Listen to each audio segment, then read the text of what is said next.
Welcome to Deepika ma'am kitchen. ಎಲ್ಲರಿಗೂ ನಮಸ್ಕಾರ. ನಾನು ಪವಿತ್ರ. ಇವತ್ತಿನ ಸ್ಪೆಷಲ್ ರೆಸಿಪಿ ಚಿಕನ್ ಕಬಾಬ್. ಮಾಡೋದು ಹೇಗೆ ನೋಡೋಣ. ತುಂಬಾ ಸಿಂಪಲಾಗಿ ಕ್ವಿಕ್ಕಾಗಿ ಮಾಡ್ಕೊಳ್ಬೋದು. ಅಂಗಡಿಯಿಂದ ಕಬಾಬ್ ಪೌಡರ್ನ ತಂದು ಈ ಕಬಾಬ್ನ ನಾನು ಮಾಡ್ಕೊಳ್ತಾ ಇಲ್ಲ, ಮನೇಲಿರುವಂಥ ಐಟಮ್ನ ಬಳಸಿ ಕಬಾಬ್ನ ಮಾಡ್ಕೊಳ್ತಾ ಇದ್ದೀನಿ. ಈ ರೀತಿ ಕಬಾಬ್ನ ಮಾಡಿದ್ರಂತೂ ತುಂಬಾ ಟೇಸ್ಟಿಯಾಗಿರುತ್ತೆ. ನಾವು ಹೊರಗಡೆಯಿಂದ ಪೌಡರ್ ತಂದು ಹಾಕ್ತೀವಲ್ಲ ಕಬಾಬ್ಗೆ, ಅದಕ್ಕಿಂತನೂ ತುಂಬಾ ಸೂಪರಾಗಿರುತ್ತೆ. ನೀವು ಒಂದ್ಸಲಿ ಟ್ರೈ ಮಾಡಿ, ನಿಮಗೂ ಕೂಡ ತುಂಬಾ ಇಷ್ಟ ಆಗುತ್ತೆ. ಬನ್ನಿ ಆಗಿದ್ರೆ ಕಬಾಬ್ನ ಹೇಗೆ ಮಾಡೋದು ಅಂತ ನೋಡೋಣ. ಅದಕ್ಕೂ ಮುಂಚೆ ಯಾರೆಲ್ಲ ನಮ್ಮ ಚಾನಲ್ನ ಹೊಸ್ದಾಗಿ ನೋಡ್ತಾ ಇದ್ದೀರಾ, ಪ್ಲೀಸ್ ಸಬ್ಸ್ಕ್ರೈಬ್ ಮಾಡ್ಕೊಳ್ಳಿ, ಬೆಲ್ ಬಟನ್ನ ಕ್ಲಿಕ್ ಮಾಡೋದನ್ನ ಮರಿಬೇಡಿ. ವಿಡಿಯೋನ ಮಧ್ಯೆ ಮಧ್ಯೆ ಸ್ಕಿಪ್ ಮಾಡಬೇಡಿ, ಫುಲ್ ವಿಡಿಯೋನ ನೋಡಿ ನಮ್ಮ ಚಾನಲ್ಗೆ ಸಪೋರ್ಟ್ ಮಾಡಿ. ಈಗ ಒಂದು ಮಸಾಲೆನ ರೆಡಿ ಮಾಡ್ಕೊಳ್ತಾ ಇದ್ದೀನಿ. ನೋಡ್ತಾ ಇರ್ಬೋದು, ಕೊತ್ತಂಬರಿ ಸೊಪ್ಪು, ಪುದೀನ ಸೊಪ್ಪು, ಕರಿಬೇವನ್ನ ಇಟ್ಕೊಂಡಿದ್ದೀನಿ. ಖಾರ ಇಷ್ಟಪಡೋರು ಹಸಿಮೆಣಸಿನ್ಕಾಯಿನೂ ಕೂಡ ಹಾಕ್ಕೊಳ್ಬೋದು.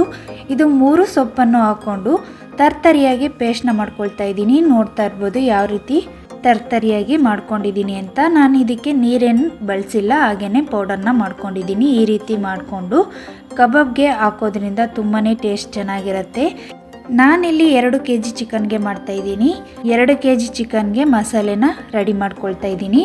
10 ಟೇಬಲ್ ಸ್ಪೂನಷ್ಟು ಮೈದಾ ಹಿಟ್ಟನ್ನು ತೊಗೊಂಡಿದ್ದೀನಿ. 1 kgಗೆ 5 ಸ್ಪೂನಷ್ಟು ಹಾಕ್ಕೊಳ್ಬೇಕು. 2 kgಗೆ 10 ಟೇಬಲ್ ಸ್ಪೂನ್ ಹಾಕ್ಕೊಂಡಿದ್ದೀನಿ. 4 ಟೇಬಲ್ ಸ್ಪೂನ್ ಕಾರ್ನ್ಫ್ಲೋರು, 2 ಸ್ಪೂನ್ ಅಕ್ಕಿ ಹಿಟ್ಟನ್ನು ಸೇರಿಸ್ಕೊಂಡಿದ್ದೀನಿ. 1 kgಗೆ ಮಾಡೋರು ಇದರಲ್ಲಿ ಅರ್ಧ ಹಾಕ್ಕೊಳ್ಬೇಕಾಗತ್ತೆ. ನಾವು ಪೇಸ್ಟ್ನ ಮಾಡಿಟ್ಕೊಂಡಿದ್ವಲ್ಲ ತರ್ತರಿಯಾಗಿ ಸೊಪ್ಪನ್ನು, ಅದನ್ನು ಕೂಡ ಹಾಕ್ಕೊಂಡಿದ್ದೀನಿ. ಶುಂಠಿ ಬೆಳ್ಳುಳ್ಳಿ ಪೇಸ್ಟ್ನ ಮಾಡಿಟ್ಕೊಂಡಿದ್ದೆ, 2 ಟೇಬಲ್ ಸ್ಪೂನ್ ಹಾಕ್ಕೊಳ್ತಾ ಇದ್ದೀನಿ. 1 kgಗೆ 1 ಟೇಬಲ್ ಸ್ಪೂನು, 2 kgಗೆ 2 ಟೇಬಲ್ ಸ್ಪೂನ್ ಹಾಕ್ಕೊಂಡಿದ್ದೀನಿ. 2 ಮೊಟ್ಟೆನೂ ಕೂಡ ಒಡ್ದು ಹಾಕ್ಕೊಳ್ತಾ ಇದ್ದೀನಿ. ಮೊಟ್ಟೆ ಹಾಕೋದ್ರಿಂದ ತುಂಬಾ ಸಾಫ್ಟಾಗಿ ಚೆನ್ನಾಗಿ ಬರುತ್ತೆ, ಅದಕ್ಕೋಸ್ಕರ 2 ಮೊಟ್ಟೆನ ಹಾಕ್ಕೊಳ್ತಾ ಇದ್ದೀನಿ. ಚಿಲ್ಲಿ ಪೌಡರ್ನ 6 ಟೇಬಲ್ ಸ್ಪೂನ್ ಹಾಕ್ಕೊಳ್ತಾ ಇದ್ದೀನಿ. 1 kgಗೆ ಮಾಡ್ಕೊಳ್ಳೋರಾದರೆ 3 ಟೇಬಲ್ ಸ್ಪೂನ್ ಹಾಕ್ಕೊಳ್ಬೇಕಾಗತ್ತೆ. ಚಿಲ್ಲಿ ಪೌಡರ್ 6 ಸ್ಪೂನ್ ಹಾಕ್ಕೊಂಡಿದ್ದೀನಿ. ಸ್ಪೈಸಿ ಜಾಸ್ತಿ ಬೇಕು ಅನ್ನೋರು ಇನ್ನೂ ಸ್ವಲ್ಪ ಆ್ಯಡ್ ಮಾಡ್ಕೊಳ್ಬೋದು. ನಿಂಬೆಹಣ್ಣನ್ನು ತೊಗೊಂಡಿದ್ದೀನಿ. 1 ಫುಲ್ ನಿಂಬೆಹಣ್ಣನ್ನು ರಸನ ಹಾಕ್ಕೊಳ್ತಾ ಇದ್ದೀನಿ. ನೋಡ್ತಾ ಇರ್ಬೋದು, ಬೀಜ ಎಲ್ಲ ತೆಗ್ದು 1 ಫುಲ್ ನಿಂಬೆಹಣ್ಣು ರಸನ ಹಾಕ್ಕೊಳ್ತಾ ಇದ್ದೀನಿ. ನಿಂಬೆಹಣ್ಣು ರಸ ಹಾಕೋದ್ರಿಂದ ಕಬಾಬ್ ತುಂಬಾ ಚೆನ್ನಾಗಿ ಬರುತ್ತೆ. ರುಚಿಗೆ ತಕ್ಕಷ್ಟು ಉಪ್ಪನ್ನು ಸೇರಿಸ್ಕೊಳ್ತಾ ಇದ್ದೀನಿ. 1 kgಗೆ 1 ಸ್ಪೂನು, 2 kgಗೆ 2 ಸ್ಪೂನು ಹಾಕ್ಕೊಳ್ತಾ ಇದ್ದೀನಿ. ರುಚಿಗೆ ತಕ್ಕಷ್ಟು ನೀವು ನೋಡಿಕೊಂಡು ಹಾಕ್ಕೊಳ್ಬೇಕಾಗತ್ತೆ. ಇವಾಗ ನಾನು ಚಿಕನ್ನ ತೋರಿಸ್ತಾ ಇದ್ದೀನಿ ನೋಡಿ. 2 kg ಚಿಕನ್ನ ತೊಗೊಂಡು ಚೆನ್ನಾಗಿ ವಾಶ್ ಮಾಡಿಕೊಂಡು ಸೈಡಲ್ಲಿ ಎತ್ತಿಟ್ಕೊಂಡಿದ್ದೆ. ಇವಾಗ ಈ ಮಸಾಲೆನ ಚೆನ್ನಾಗಿ ಮಿಕ್ಸ್ ಮಾಡಿಕೊಂಡು ಆ ಚಿಕನನ್ನು ಇದಕ್ಕೆ ಸೇರಿಸ್ಕೊಳ್ಬೇಕಾಗತ್ತೆ. ಈಗ ಚೆನ್ನಾಗಿ ಪೌಡರ್ನೆಲ್ಲ ಮಿಕ್ಸ್ ಮಾಡ್ಕೊಳ್ತಾ ಇದ್ದೀನಿ. ಸ್ಪೂನಲ್ಲಿ ಮಿಕ್ಸ್ ಮಾಡ್ಕೊಳ್ತಾ ಇದ್ದೀನಿ. ನೋಡ್ತಾ ಇರ್ಬೋದು ಯಾವ ರೀತಿ ಮಿಕ್ಸ್ ಮಾಡ್ಕೊಳ್ತಾ ಇದ್ದೀನಿ ಅಂತ.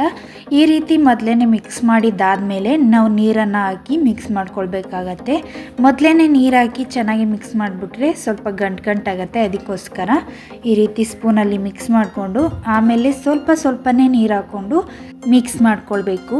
ತಿಕ್ನೆಸ್ನ ನೋಡಿಕೊಂಡು ನೀರನ್ನು ಸೇರಿಸ್ಕೊಳ್ಳಿ.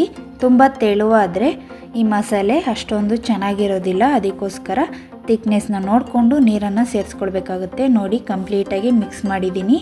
ಈ ತಿಕ್ನೆಸ್ಸಲ್ಲಿ ಮಾಡಿಕೊಂಡ್ರೆ ನಮಗೆ ಕಬಾಬು ಪರ್ಫೆಕ್ಟಾಗಿ ಬರುತ್ತೆ. ನೋಡ್ತಾ ಇರ್ಬೋದು, ಇವಾಗ ಚೆನ್ನಾಗಿ ಮಿಕ್ಸ್ ಮಾಡಿದ್ದಾಗಿದೆ.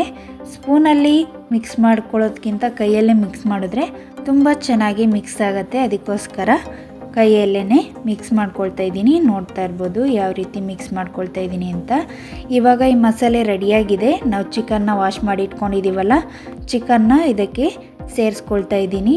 ಮಸಾಲೆಗೆ ಚಿಕನ್ನ ಸೇರಿಸಿ ಚೆನ್ನಾಗಿ ಕೈಯಲ್ಲೇ ಮಿಕ್ಸ್ ಮಾಡ್ಕೊಳ್ಬೇಕು.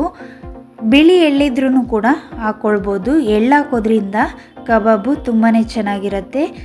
ನೋಡಿ, ಈ ರೀತಿ ಚೆನ್ನಾಗಿ ಮಿಕ್ಸ್ ಮಾಡ್ಕೊಳ್ಬೇಕು. ನಾನು ಯಾವುದೇ ರೀತಿ ಅಂಗಡಿ ಪೌಡರ್ನ ಯೂಸ್ ಮಾಡಿಲ್ಲ. ನೋಡಿದ್ರಲ್ಲ, ಮನೆಯಲ್ಲೇ ಇರುವಂಥ ಐಟಮ್ನ ಬಳಸಿ ಎಷ್ಟು ಸಿಂಪಲ್ಲಾಗಿ ಈಸಿಯಾಗಿ ಮಾಡ್ಕೊಳ್ಬೋದು ಕಬಾಬ್ನ ಅಂತ. ನೀವು ಇದೇ ರೀತಿ ಒಂದ್ಸಲಿ ಟ್ರೈ ಮಾಡಿ ಹೇಗೆ ಬಂತು ಅಂತ ನನಗೆ ಕಮೆಂಟ್ನಲ್ಲಿ ತಿಳಿಸಿ. ಇದೇ ರೀತಿ ಯಾವುದಾದ್ರೂ ಹೊಸ ರೆಸಿಪಿ ಬೇಕು ಅಂದ್ರೂ ಕೂಡ ಕಮೆಂಟ್ನಲ್ಲಿ ತಿಳಿಸಿ, ಆದಷ್ಟು ಬೇಗ ಅಪ್ಲೋಡ್ ಮಾಡ್ತೀನಿ. ಚೆನ್ನಾಗಿ ಈ ರೀತಿ ಮಿಕ್ಸ್ ಮಾಡ್ಕೊಂಡಿದ್ದಾಗಿದೆ. ನೋಡ್ತಾ ಇರ್ಬೋದು, ಈ ರೀತಿ ಚೆನ್ನಾಗಿ ಮಿಕ್ಸ್ ಮಾಡಿ 1-2 ಅವರ್ ನೆನೆಸ್ಕೊಳ್ಳೋದಕ್ಕೆ ಇಡಬೇಕು. ಉಪ್ಪು ಖಾರ ಎಲ್ಲ ತುಂಬಾ ಚೆನ್ನಾಗಿ ಹಿಡಿಯುತ್ತೆ, ಅದಕ್ಕೋಸ್ಕರ 1-2 ಅವರ್ ನೆನೆಸ್ಕೊಳ್ತಾ ಇದ್ದೀನಿ. ಪ್ಲೇಟ್ನ ಮುಚ್ಚಿ 2 ಅವರ್ ಬಿಡ್ತಾ ಇದ್ದೀನಿ. ನೋಡ್ತಾ ಇರ್ಬೋದು 2 ಅವರ್ ರೆಸ್ಟ್ ಆದಮೇಲೆ ತುಂಬ ಚೆನ್ನಾಗಿ ಮಸಾಲೆಯಲ್ಲಿ ಚಿಕನ್ನು ನೆಂದಿದೆ.